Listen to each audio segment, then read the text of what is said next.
Imagine you are standing in Ravenna, Italy. The year is 476 AD. It is the evening of September 3rd, and tomorrow the world will change forever. But nobody here knows that yet. The streets are quiet in a way that feels wrong, not peaceful, empty. The kind of silence that follows something broken. Soldiers who were supposed to be guarding the palace gates haven't been paid in months. Some have already left. The ones who stayed are not here to protect anyone. They are here for what comes next. Inside the palace, a boy sits on a throne. His name is Romulus. He is 16 years old. He has been emperor of the Western Roman Empire for less than 10 months. And somewhere in the darkness outside these walls, a Germanic general named Odoacer is giving his final orders. The greatest empire in human history is about to end tonight. Not with a battle, not with fire and glory, with paperwork. To understand what dies on September 4th, 476 AD, you need to understand what Rome once was. At its peak, the Roman Empire stretched from the deserts of North Africa to the forests of Scotland, from the Atlantic coast of Portugal to the rivers of modern-day Iraq. Over 70 million people lived inside its borders, roughly 1/4 of every human being alive on Earth. Its roads connected 250,000 miles of territory. Its aqueducts carried clean water to cities that wouldn't see that level of infrastructure again for 1,000 years.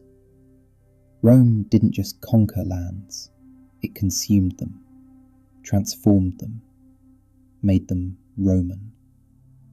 For 8 centuries, Rome was not a place, it was an idea. The idea that civilization, law and order could hold back the chaos of the world. But by 476 AD, that idea was barely breathing. The Western Empire had been dying slowly for over a century. Provinces stripped away one by one. Emperors assassinated faster than they could be crowned. In the 50 years before Romulus took the throne, there had been 9 emperors. 9. Some lasted months. One lasted 11 days. The real power hadn't rested with emperors for decades. It rested with military generals, men like Romulus's own father, Orestes, who had once been a trusted official of Attila the Hun, and who placed his teenage son on the throne not out of legitimacy, but ambition. Romulus Augustulus. The name itself tells you everything. Augustus was the greatest emperor Rome ever produced. The suffix ulus in Latin means little. The last emperor of Rome was literally called Little Augustus, a diminutive of a legend, a shadow of a shadow. And Odoacer, the man coming for him, had no interest in becoming emperor. He had something far more dangerous in mind. September 3rd, 476 AD. Morning. Ravenna had been the capital of the Western Empire since 402 AD, chosen not for its grandeur, but because it was surrounded by marshes, difficult to attack. A defensive capital. A capital chosen by fear.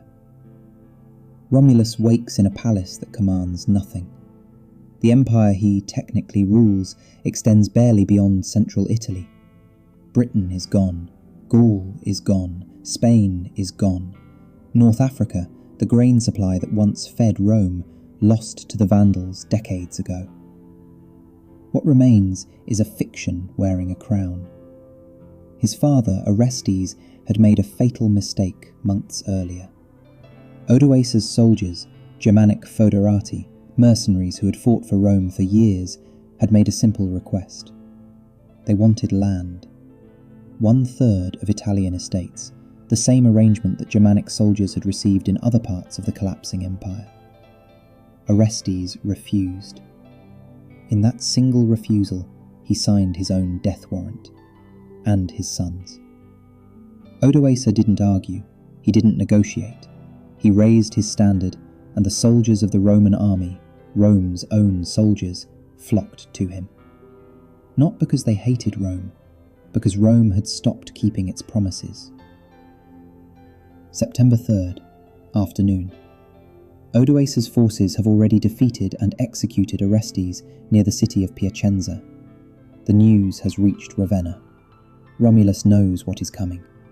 He has no army, no allies, no options. What does a 16-year-old boy do when he realizes history has chosen him to be its last entry? September 3rd, night. The marshes around Ravenna offer no protection tonight. Odoacer's forces are already inside the city. There is no siege, no dramatic last stand. The soldiers who were supposed to die for Rome have already decided that Rome is no longer worth dying for. Inside the palace, Romulus waits. September 4th, 476 AD. Odoacer does not storm the throne room. He walks into it. And what happens next is perhaps the most quietly devastating moment in the history of human civilization. Romulus Augustulus, the last emperor of the Western Roman Empire, steps down from his throne. He removes the imperial diadem from his head. He hands the symbols of Roman imperial power to Odoacer's representatives. And then he signs the document that ends 8 centuries of Roman imperial rule in the West. No battle, no fire, no last speech. A 16-year-old boy signing his name. Odoacer then does something extraordinary, something no one expected. He doesn't execute Romulus. According to ancient sources, Odoacer looked at the boy, this child emperor who held a title but no power, wearing a crown that meant nothing, and felt something historians have described as pity. Perhaps it was Romulus's youth. Perhaps it was his obvious insignificance. Perhaps Odoacer understood that killing the last emperor of Rome would turn a bureaucratic transition into a symbol of barbarism. Instead, he gave Romulus a pension, 6,000 gold solidi per year, and sent him to live in a villa in Campania, in the south of Italy, to live out his days in comfortable obscurity. The last Roman emperor lived the rest of his life by the sea. Meanwhile, Odoacer did something even more significant than deposing an emperor. He sent the imperial regalia, the crown, the robes, the symbols of Western Roman authority, to Constantinople, to the Eastern Emperor Zeno, with a message that carried the weight of centuries. The West no longer required a separate emperor. 800 years of Western Roman imperial authority, packed into a box, shipped east, and just like that, Rome was over. Here is what makes September 4th, 476 AD, both historically significant and historically strange. Almost nothing changed the next day. The sun rose over Ravenna, merchants opened their stalls, farmers worked their fields. The Roman Senate, that ancient institution that had guided the Republic and then the Empire, continued to meet. The laws that Romans had written still governed daily life. The churches that had been built under Roman emperors still held their services. The world did not end on September 4th, 476 AD. It just changed ownership. What actually ended was an idea. The idea that somewhere there was a Roman emperor, that the machinery of Roman authority, however broken, however hollowed out, still existed, that civilization had a centre. After September 4th, it didn't. Historians have argued for centuries about whether 476 is even the right date. The Eastern Roman Empire, what we now call the Byzantine Empire, continued for another 1,000 years, finally falling to the Ottoman Turks in 1453. Some argue Rome never truly fell. It transformed. It became the Catholic Church. It became the legal systems of modern Europe. It became the very idea of Western civilization. But here is the question that keeps historians and thinking people up at night. Did Rome fall on September 4th, 476 AD?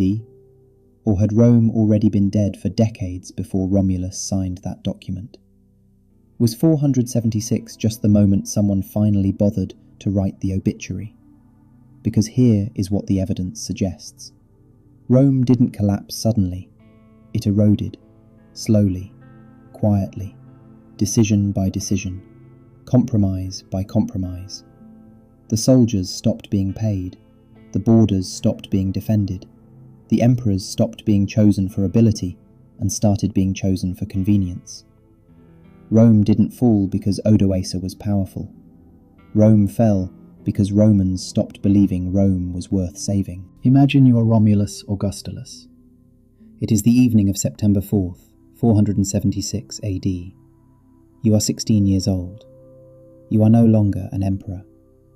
You are being escorted to a villa by the sea, where you will live quietly, comfortably, and completely forgotten. You were the last Roman emperor.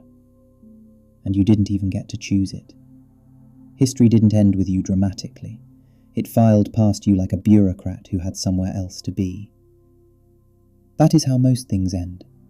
Not with fire, not with final speeches, but with a quiet morning when someone realizes the thing they thought would last forever already stopped being real a long time ago. Every empire believes it will be the exception. None of them are.